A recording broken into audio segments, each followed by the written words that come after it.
Selamat pagi anak-anak. Perkenalkan, nama lengkap Ibu Welmi Betanu.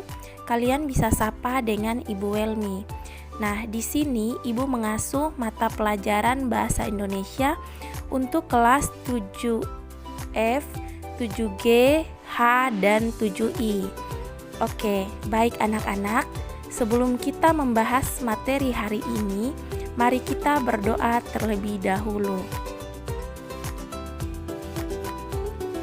Berdoa selesai. Ibu berharap di masa pandemi COVID-19 ini, anak-anak selalu menjaga kesehatan dengan mengikuti protokol-protokol kesehatan yang ada. Antara lain, yang pertama, selalu mencuci tangan menggunakan sabun atau hand sanitizer. Yang kedua, menjaga jarak. Dan yang ketiga atau yang terakhir, menggunakan masker dimanapun kalian berada. Oke, baik anak-anak, kita lanjut membahas materi yang berikut, yaitu tentang struktur teks deskripsi. Silahkan anak-anak menonton tayangan berikut ini dan dilanjutkan dengan mengerjakan soal. Kali ini kita akan membahas struktur teks deskripsi. Apa itu struktur? Menurut KBBI, struktur merupakan susunan atau disusun dengan pola tertentu. Jadi, struktur teks deskripsi adalah susunan yang terdapat pada teks deskripsi. Susunan ini tidak dapat dibolak-balik sehingga harus berurutan. Struktur teks deskripsi terdiri atas 3. Yang pertama adalah identifikasi, yang kedua adalah deskripsi bagian, dan yang ketiga adalah simpulan atau kesan. Mari kita baca dan simak contoh teks deskripsi berikut ini. Tongkonan adalah rumah adat masyarakat Toraja. Tongkonan berasal dari kata tongkon yang artinya duduk bersama-sama. Suku Toraja yang memiliki rumah adat ini berbatasan dengan Kabupaten Nrekang, Sulawesi Selatan. Rumah adat ini merupakan salah satu ikon suku Toraja selain upacara pemakamannya. Toraja termasyhur oleh karena rumah adatnya yang unik dan cantik ini. Oleh karena arsitekturnya yang menarik, Tongkonan kemudian dinobatkan sebagai rumah adat Toraja. Tongkonan berada di antara pohon-pohon bambu di puncak bukit. Tongkonan terletak sekitar 12 km ke arah utara dari Rantepao.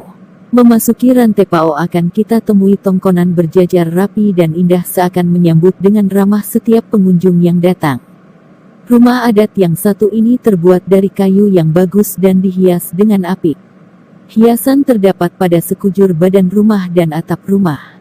Ukiran di sekujur bagian rumah menambah cantik bangunan ini. Ukiran yang menghias sekujur bangunan bermotif garis-garis lengkung yang harmonis. Rumah adat yang berjenis rumah panggung ini juga terbuat dari kayu yang kokoh. Bukan kayu sembarangan tentunya. Jenis kayu yang digunakan untuk membuat Tongkonan kabarnya memiliki kualitas juara dan hanya ditemukan di wilayah Sulawesi Selatan saja.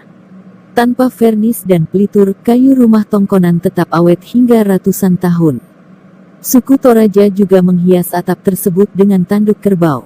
Kerbau memang perlambang kebangsawanan suku Toraja.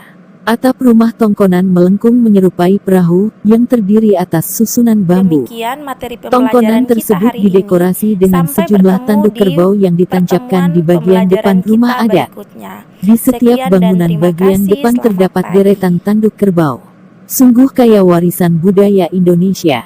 Kita bangga memiliki warisan budaya dengan nilai artistik yang tinggi dan unik. Rumah adat Tongkonan warisan budaya yang perlu kita jaga. Dalam identifikasi atau gambaran umum, berisi nama objek yang akan dideskripsikan, lokasi, sejarah lahirnya, makna nama, serta pernyataan umum tentang objek. Contohnya, pada teks rumah Tongkonan tadi, maka identifikasinya berisi apa itu rumah Tongkonan. Lalu, artinya apa?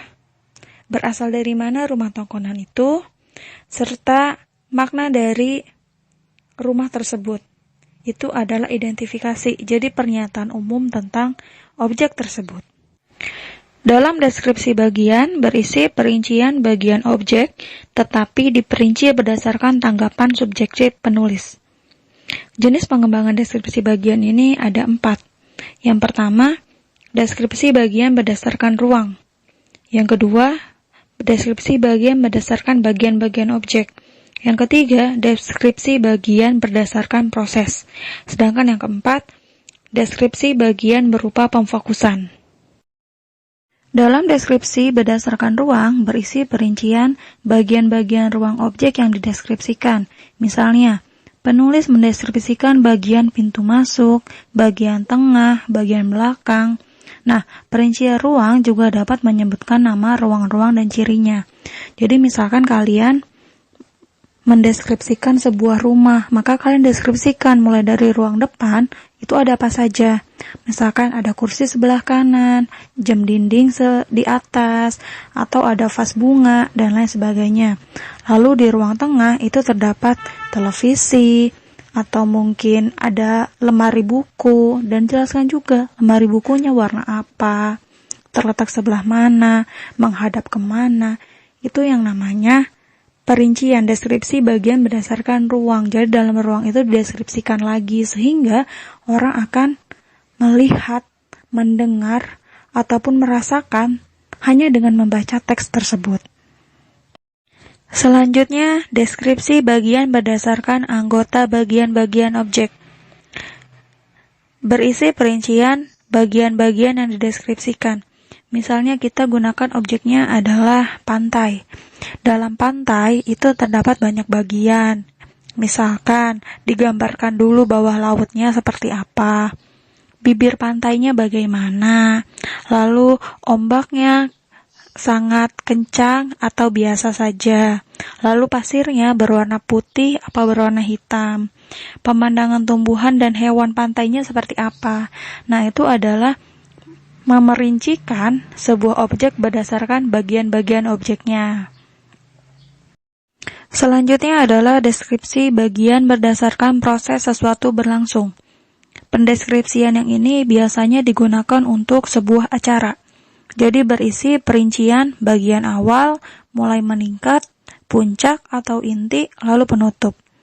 Nah, penulis biasanya mendeskripsikan awal pementasannya seperti apa, dimulai dengan apa, ada adegan apa, lalu nanti di puncak acaranya seperti apa.